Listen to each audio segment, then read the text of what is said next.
Bonsoir à tous. Désolé une fois encore de ne pas pouvoir être présent au milieu de vous, mais heureux de vous rejoindre par cet enregistrement.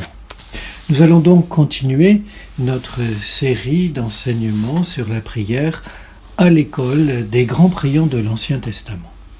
Après avoir vu Abraham la semaine dernière, aujourd'hui nous allons fixer notre regard sur Moïse. Moïse qui est vraiment l'image de l'Orant. Nous le voyons au buisson ardent. Lors de la bataille contre Amalek, il prit les bras étendus, dans l'intercession pour son peuple après le grand péché du veau d'or, et en tant d'autres lieux encore. Mais nous dit le pape François, Dieu n'a jamais aimé avoir affaire à des orants faciles, et Moïse, lui aussi, ne sera pas un interlocuteur mou dès le premier jour de sa vocation. Moïse, en fait, c'est un destin très particulier. Il est préparé providentiellement par Dieu au service de son peuple opprimé. Vous le savez, adopté par la fille de Pharaon, il aurait pu faire carrière à la cour jusqu'au jour où l'envie le prend d'aller voir ses frères à l'extérieur. Et d'un coup, la misère de son peuple lui saute à la figure. Il advint en ces jours-là, lisons-nous dans l'Exode au chapitre 2, que Moïse, qui avait grandi, alla voir ses frères. Il vit les corvées auxquelles ils étaient astreints. Il vit aussi un Égyptien qui frappait un Hébreu, un de ses frères. Il se tourna de ci, de là, et voyant qu'il n'y avait personne, il tua l'Égyptien et le cacha dans le sable. Dans la pleine force de sa jeunesse, Moïse voit la misère de son peuple et se voit comme sauveur de la situation. Il n'a peur de rien. C'est lui qui va faire justice. Le lendemain, ce sont deux Hébreux qui se battent et il intervient pour défendre l'agressé. Décidément, l'injustice l'émeut et il se voit à nouveau comme sauveur, jusqu'à ce que la réalité se rappelle à lui brutalement lorsqu'il entend « Qui t'a constitué comme notre chef et notre juge ? Veux-tu me tuer comme tu as tué l'Égyptien ?» À cet instant, le courage de Moïse a fondu. Un peu comme celui de Pierre plus tard, il a peur. Et il ne trouve plus d'issue que dans la fuite. Oui, ce n'est pas facile d'être sauveur. L'histoire de Moïse est emblématique de nos relations avec Dieu. Son nom, nous dit l'auteur biblique, signifie qu'il a été tiré des eaux. Les eaux dont il a été tiré, ce sont les eaux de la mort, où il a été jeté à peine sorti du sein maternel, sur l'ordre de Pharaon. Moïse a traversé les eaux de la mort, prémisse de ce peuple auquel il fera un jour traverser la mer Rouge pour échapper à Pharaon. Avant d'être sauveur, Moïse est le premier des sauvés. Il est sauvé gratuitement. Il aurait dû s'en souvenir. Mais il y a tant de réalités dont nous n'avons qu'une connaissance intellectuelle, sans en avoir une conscience réelle, incarnée dans la vie, dans nos comportements. Mais il reste que la vocation de sauveur de Moïse est bien réelle. Son zèle pour son peuple est authentique. La vie dans le luxe de la cour de Pharaon n'a pas émoussé son sens de la justice. Mais que peut un homme seul contre une situation désespérée, un péché social ? Il nous faut passer souvent par de cruelles désillusions, toucher du doigt notre impuissance radicale pour avancer dans la vie. Moïse a donc renoncé à être justicier. Il est berger, il vit dans le désert. Il garde les troupeaux de son beau-père. Cette expérience du désert affine en lui le sens de la transcendance et fait de lui un priant. Il rejoint l'expérience de ses pères dans la foi, comme Abraham dans le désert. Moïse est maintenant prêt pour la révélation du buisson ardent. Nous lisons en Exode 3. Moïse parvint à la montagne de Dieu, l'Horeb, et l'ange du Seigneur lui apparut dans une flamme de feu au milieu d'un buisson. Moïse regarda le buisson qui ne se consumait pas. Moïse dit « Je vais faire un détour pour voir cet étrange spectacle. Et pourquoi le buisson ne se consume pas ?» Le Seigneur vit qu'il faisait un détour pour voir, et Dieu l'appela du milieu du buisson. « Moïse, Moïse !» Il dit « Me voici !» Il dit « N'approche pas d'ici, retire tes sandales de tes pieds, car le lieu où tu te tiens est une terre sainte. » Et il dit « Je suis le Dieu de tes pères, le Dieu d'Abraham, le Dieu d'Isaac, le Dieu de Jacob. » Alors Moïse se voila la face, car il craignait de fixer son regard sur Dieu. Le Seigneur l'appelle « Moïse, Moïse » et il dit « Me voici ». C'est la réponse d'Abraham à l'appel de Dieu avant le sacrifice d'Isaac. Ce sera la réponse de la Vierge Marie. C'est l'attitude qui fait entrer dans la prière, celle du cœur prêt à écouter. Me voici. N'approche pas d'ici, ôte tes sandales de tes pieds, car la terre que tu foules est une terre sainte. Oui, on n'approche pas le Dieu saint avec des involtures. La transcendance attire, mais aussi suscite la crainte. Non pas la peur, mais une crainte révérentielle. C'est le signe d'une expérience authentique de la présence de Dieu. Saint Jean de la Croix lit son expérience contemplative à la lumière de l'Écriture, et il l'a bien compris. Et il cherche à comprendre les lois de la vie spirituelle, telles qu'elles apparaissent dans l'histoire du salut. Et l'attitude de Moïse lui semble révélatrice de ce que l'âme éprouve lorsque Dieu commence à la purifier dans la nuit des sens. Lorsqu'elle était dans les consolations, la proximité sentie de Dieu risquait de lui inspirer, dit-il, plus de hardiesse qu'il n'en fallait. Un je ne sais quoi de discourtois et de peu mesuré. C'est ce qui advint à Moïse lorsqu'il connut que Dieu lui parlait. Moïse allait sans plus de réflexion s'approcher de Dieu. Il fallut que le Seigneur lui commandât de s'arrêter et de se déchausser, ce qui montre le respect, la discrétion, le dépouillement qu'exige la relation avec Dieu. C'est dans la nuit obscure. Moïse se met maintenant à sa juste place devant Dieu. Lorsqu'il se dessouche, Saint Jean de la Croix y va plus qu'un simple geste extérieur de référence. Moïse se dépouille de ses désirs désordonnés qui poursuivent des faux biens. Tout ce qui fait qu'on n'aime pas Dieu pour lui-même. Là où est ton trésor, là aussi sera ton cœur, nous dit Jésus en Matthieu 6. Moïse allait s'approcher du buisson ardent avec plus de hardiesse qu'il ne fallait. Dieu va donc l'éduquer, il lui donne le sens de la juste mesure, devant lui. Combien de fois Moïse n'aura-t-il pas à s'approcher du Seigneur dans son rôle de médiateur ? Et il aura lui aussi à éduquer le peuple dans sa relation avec Dieu. Plus tard, il dira aux enfants d'Israël « Gardez-vous d'approcher de la montagne et même d'en toucher les bords. » Avant la théophanie, au Sinaï, il invitera le peuple à se sanctifier. Plus tard, après le veau d'or, le Seigneur exigera qu'Israël se débarrasse de ses parures. La relation avec Dieu ne peut pas se nouer dans le registre du paraître. Dieu attend que nous soyons en vérité devant lui. Et en ce temps de carême, le jeûne, la prière, le partage, toute chose qui nous aide à un certain dépouillement, favorise la rencontre avec le Dieu saint. Ce n'est pas parce que Dieu se fait proche qu'il cesse d'être grand et de mériter le respect. Lorsqu'Isaïe, dans le temple de Jérusalem, il est déjà dans une attitude respectueuse à cause du lieu. La pédagogie de la liturgie l'aide à y entrer. Mais Moïse et le peuple se trouvent en pleine nature, loin du temple. Ils ont besoin de rites qui leur disent la présence de l'invisible, car les gestes du corps inscrivent en nous les attitudes intérieures de la foi. Et je crois que nous en faisons tous l'expérience. Lorsque nous célébrons en plein air, par exemple, ou dans une salle polyvalente, eh bien, il nous faut d'abord marquer l'espace sacré par des signes visibles.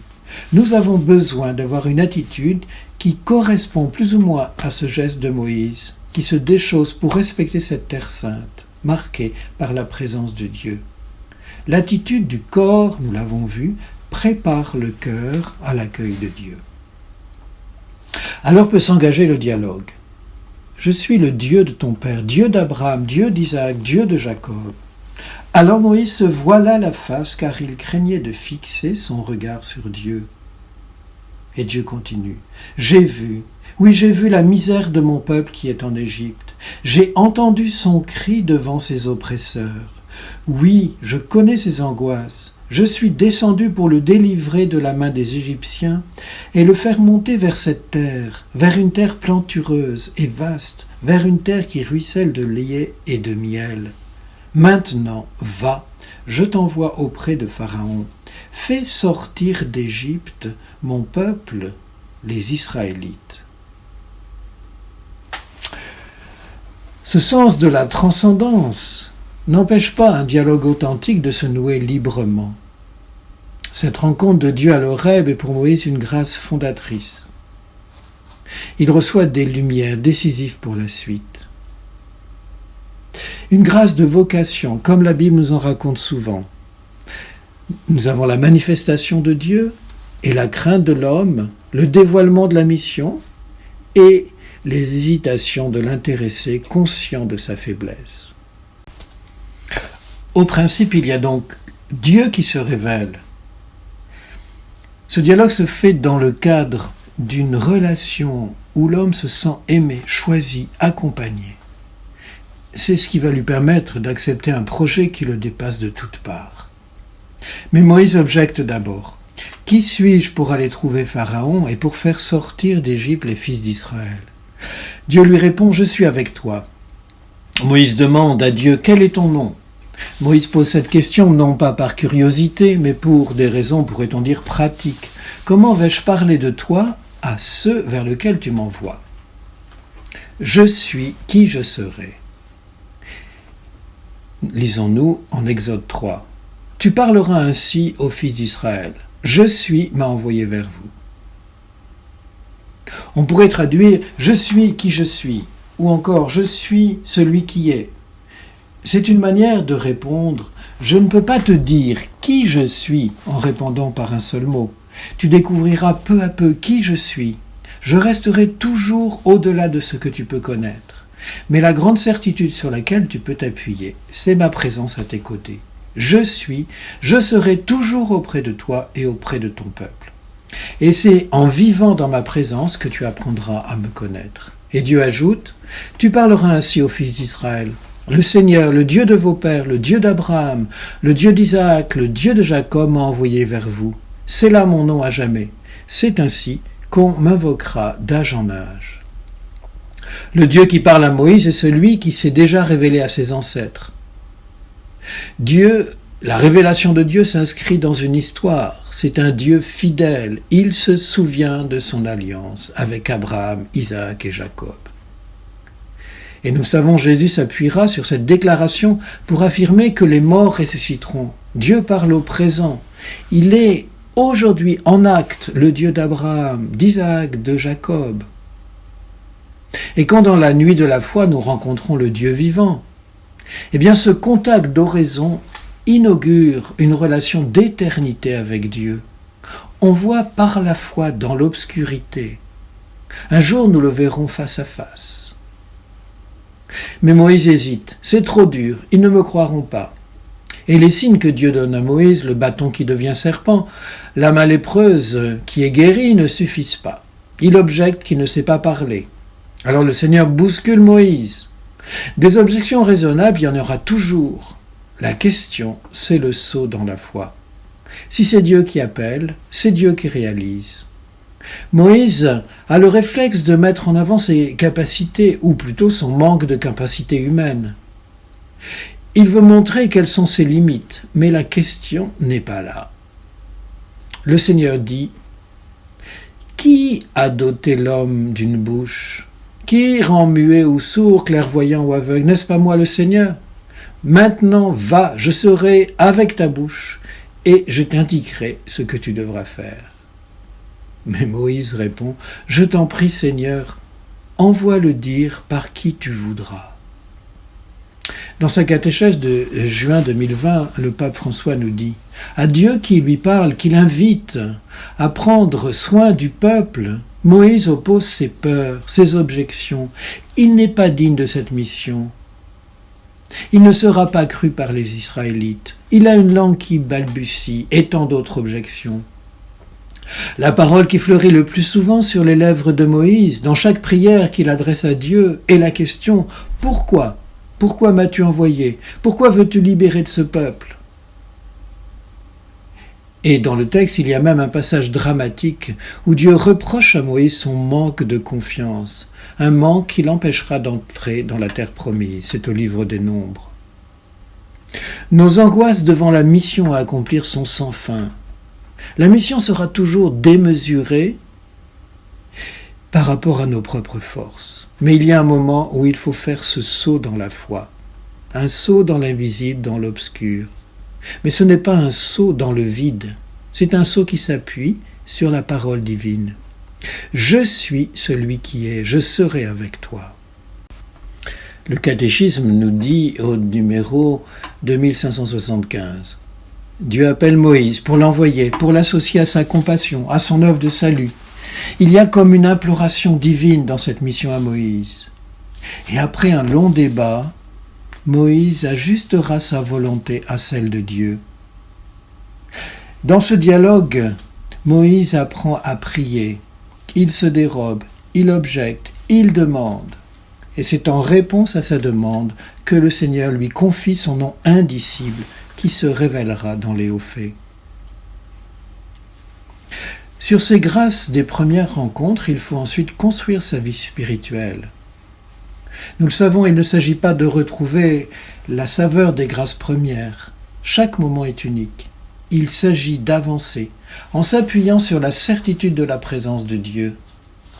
Cette communion avec Dieu se construit dans le quotidien. Elle s'inscrit dans le temps. Tout au long de la vie de Moïse, la Bible nous le montre en dialogue avec Dieu, sur la montagne du Sinaï, dans la tente de la rencontre. Nous lisons en Exode 33.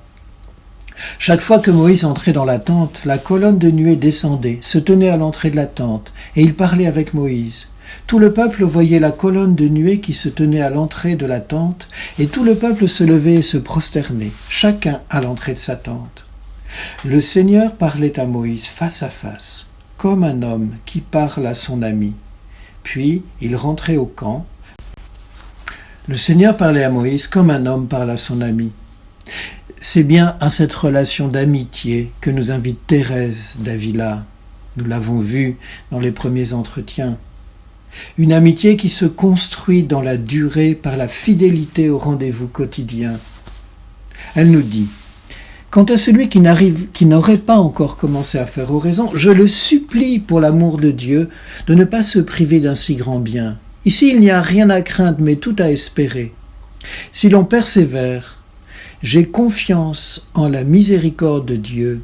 Personne ne l'a pris en vain pour ami. » Personne ne l'a pris en vain pour ami.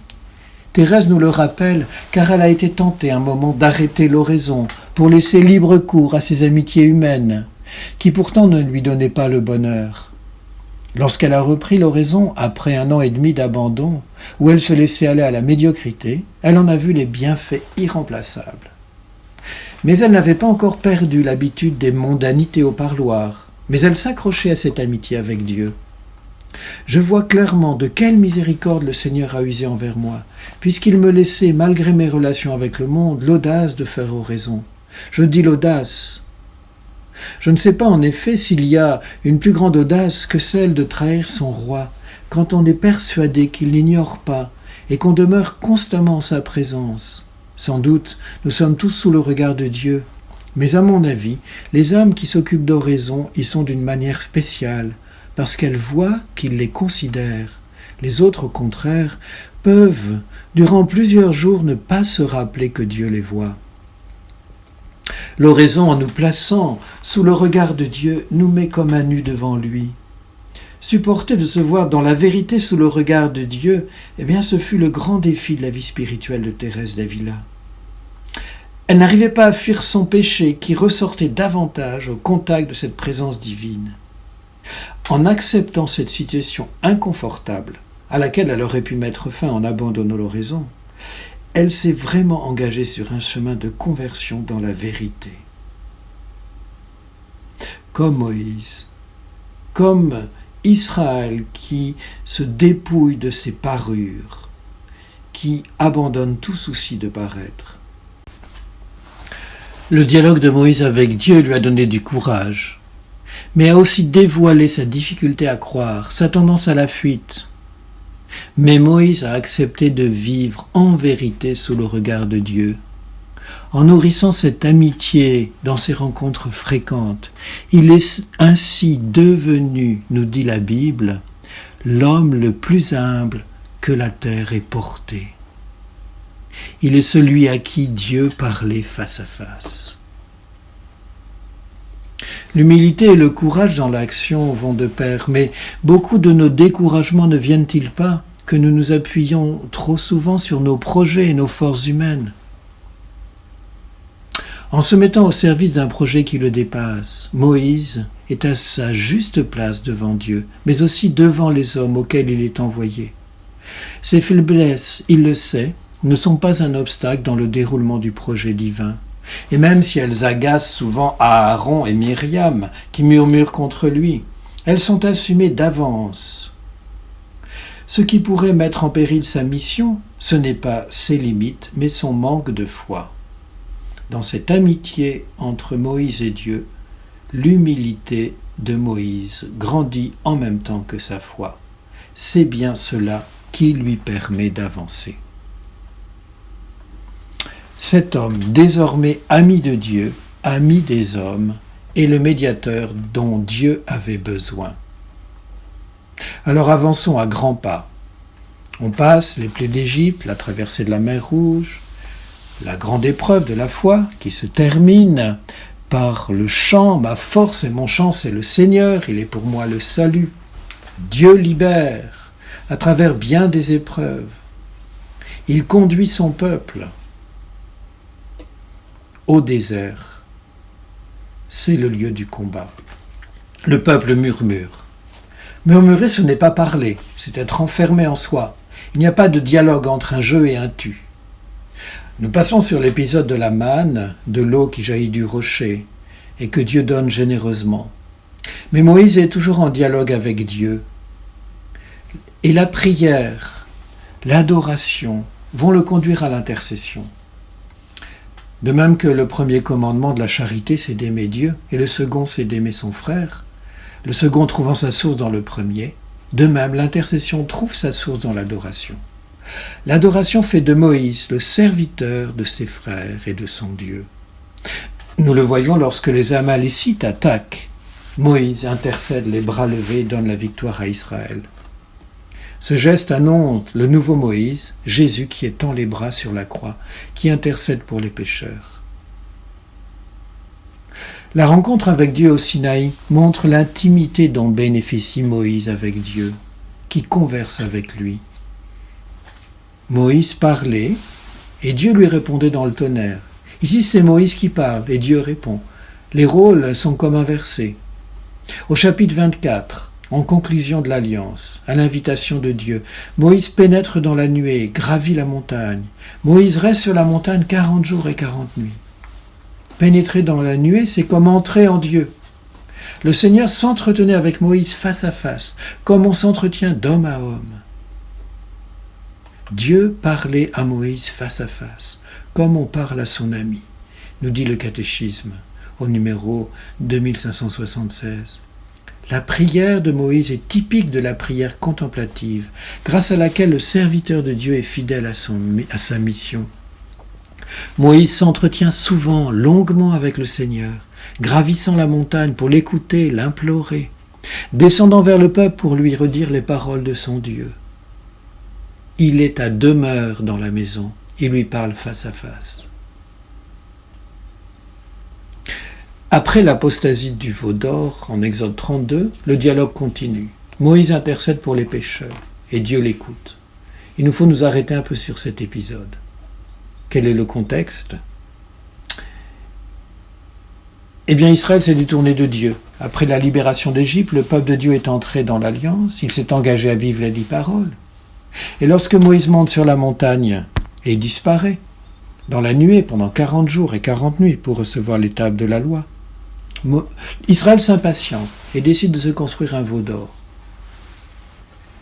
C'est une violation explicite du deuxième commandement qui est de ne pas se faire d'idole. C'est une manière de vouloir mettre la main sur Dieu, de l'avoir à sa disposition. Israël refuse de respecter le rythme de Dieu. Dieu est silencieux, Israël ne le supporte pas. Israël voudrait un Dieu à sa mesure. Difficile d'adorer un Dieu transcendant qui lui échappe et qui s'enveloppe de mystère. Et le Seigneur est tellement déçu par son peuple qu'il dit à Moïse qu'il veut le supprimer. En adorant les idoles, le peuple refuse sa vocation de peuple consacré, de nation sainte, refuse sa mission de témoigner du Dieu vivant. Alors si Dieu ne peut plus compter sur Israël pour ce témoignage, quelle est la raison d'être d'Israël? Il n'a plus de raison d'exister comme un peuple à part. Dieu dit « ce peuple » et non plus « mon peuple » en Exode 32. Le Seigneur dit à Moïse « je vois ce peuple ». Eh bien, c'est un peuple à la nuque raide. Et maintenant, laisse-moi faire, que ma colère s'enflamme contre eux. Je vais le supprimer et je ferai de toi une grande nation. Alors ici, on peut se demander pourquoi Dieu prend la peine de parler à Moïse de son projet. C'est un peu comme l'histoire d'Abraham avec Sodome et Gomorrhe. Vous vous souvenez, nous avons vu ça la dernière fois. Dieu voit le péché. Et le péché a besoin d'être châtié pour marquer qu'il est rupture avec Dieu. Mais Dieu dit, je vais d'abord en parler à mon ami Abraham. Est-ce que Dieu aurait besoin d'un conseil? Non, bien sûr. Mais en faisant participer l'homme comme à ses délibérations, Dieu ouvre la porte à l'intercession. Le psaume 106 nous dit « Moïse s'est tenu sur la brèche pour sauver le peuple, pour détourner la colère de Dieu et son projet de détruire Israël. » Moïse intervient en urgence, comme lors d'un siège lorsque les assaillants font une brèche dans les remparts et menacent d'entrer avec force. Moïse, paix de sa personne, se dresse sur la brèche pour affronter le danger. Il va mettre en œuvre toute une stratégie d'intercession. On ne peut pas le détailler, mais vous pourrez le voir dans l'Exode, mais on voit comment les arguments de sa prière inspireront l'audace des grands priants, que ce soit dans le peuple juif ou l'Église. L'argumentation peut être résumée ainsi. Dieu est amour, il est fidèle et juste, il ne peut pas se contredire. Il doit se souvenir de ses actions merveilleuses. Il ne peut abandonner ce peuple qui porte son nom. Mais la prière d'intercession la plus profonde, c'est de s'offrir soi-même pour intercéder, plus qu'avec des mots, avec sa vie. C'est ce que dit Moïse. Hélas, ce peuple a commis un grand péché. Ils se sont fabriqués un Dieu en or. Pourtant, s'il te plaisait de pardonner leurs péchés. Sinon, efface-moi de grâce du livre que tu as écrit. Moïse se fait solidaire d'un peuple à la nuque raide. Il souffre à cause de lui et avec lui. Alors le Seigneur renonça au mal qu'il avait dit vouloir faire à son peuple. La prière de Moïse est la figure saisissante de la prière d'intercession qui s'accomplira dans l'unique médiateur entre Dieu et les hommes, le Christ Jésus. Le pape François nous dit, dans sa catéchèse sur Moïse, « Moïse nous insiste à prier avec la même ardeur que Jésus, à intercéder pour le monde, à se rappeler que celui-ci, malgré toutes ses fragilités, appartient toujours à Dieu. Tous appartiennent à Dieu. Les pécheurs les plus affreux, les personnes les plus mauvaises, les dirigeants les plus corrompus sont enfants de Dieu. Et Jésus intercède pour tous. » Et au cœur de cette stratégie d'intercession, Moïse va demander au Seigneur de lui redire qui il est, car Moïse comprend que c'est le cœur de la prière d'intercession. Moïse dit à Dieu, « Je t'en prie, laisse-moi contempler ton visage. » Le Seigneur répond, « Quand passera ma gloire, je te mettrai dans la fente du rocher, je te couvrirai de ma main durant mon passage, puis j'écarterai ma main et tu verras mon dos. Mais ma face, on ne peut la voir. Tu ne peux pas voir ma face, car l'homme ne peut me voir et vivre. » Dieu cache Moïse dans le creux du rocher, puis il passe en proclamant son nom. Le Seigneur passa devant lui et proclama « Le Seigneur, Dieu, miséricordieux et bienveillant, lent à la colère, plein de fidélité et de loyauté, qui reste fidèle à des milliers de générations. » Moïse s'agenouilla à terre et se prosterna. Et il dit, « Si vraiment j'ai trouvé grâce à tes yeux, Seigneur, marche au milieu de nous. C'est vrai, c'est un peuple à la nuque raide, mais tu pardonnes notre faute et notre péché, et tu feras de nous ton domaine particulier. Voilà comment se conclut la prière d'intercession de Moïse. Il s'appuie sur ce qu'il a découvert de Dieu. Dieu est miséricorde. Il y aurait de longs espaces à parcourir encore dans le livre de l'Exode, la construction de la tente où Dieu se rend présent, le livre du Lévitique avec la transmission par Moïse des ordres divins, le livre des Nombres avec la marche difficile au désert, la rébellion avant d'entrer en terre promise, l'errance des 40 années. Moïse n'entrera pas en terre promise à cause d'une faute assez obscure, mais sa mort est sous le signe de l'obéissance parfaite. À la fin du livre de Deutéronome, Dieu ordonne à Moïse de monter sur la montagne. Monte, regarde, et meurs sur la montagne. Deutéronome 32. Après avoir prononcé les bénédictions sur les tribus d'Israël, il monte sur le mont Nebo. Le Seigneur lui fait voir tout le pays, et là, il meurt selon l'ordre du Seigneur. Moïse est un homme d'une mission exceptionnelle, accompli dans une communion avec le Seigneur qui fit de lui un médiateur. Il est à la fois du côté des hommes, du peuple dont il a à souffrir, mais dont il reste toujours solidaire, et à la fois du côté de Dieu, dont il reçoit tout et avec qui il partage une intimité inouïe, qui ne fait que grandir son désir de Dieu. Il est vraiment une figure du Christ, l'unique médiateur, le bon berger. Dans la lettre aux Hébreux, nous lisons « Par la foi, Moïse, devenu grand, refusa d'être appelé fils d'une fille de Pharaon, aimant mieux être maltraité avec le peuple de Dieu que de connaître la jouissance éphémère du péché, estimant comme une richesse supérieure au trésor de l'Égypte l'opprobre du Christ. » Et dans le Siracide qui fait l'éloge de Moïse, le Seigneur fit sortir de Jacob un homme de bien qui trouva faveur aux yeux de tout le monde, bien aimé de Dieu et des hommes. Moïse, dont la mémoire est en bénédiction, il lui accorda une gloire égale à celle des saints et le rendit puissant. Par la parole de Moïse, il fit cesser les prodiges. Il se glorifia en présence des rois. Il lui donna le commandement pour son peuple. Dans la fidélité et la douceur, il le sanctifia. Il le choisit parmi tous les vivants. Il lui fit entendre sa voix. Il lui donna face à face les commandements. Moïse reste pour tout baptisé un modèle, le modèle de l'orant, celui qui se laisse saisir par Dieu malgré ses hésitations, ses faiblesses, la conscience de sa pauvreté. Moïse est le modèle de l'orant qui désire grandir dans la prière, marcher en présence de Dieu, entrer avec confiance dans ce combat spirituel et qui peut, à la suite du Christ, intercéder pour nos frères et sœurs. Alors pendant ce temps de prière que nous allons prendre maintenant, demandons par l'intercession de Moïse que Dieu fasse de nous véritablement des orants. Et puis je vous rappelle aussi que si vous avez des questions, n'hésitez pas à les envoyer à la paroisse. Nous aurons en temps utile un temps d'échange. Voilà, merci, bonsoir à tous.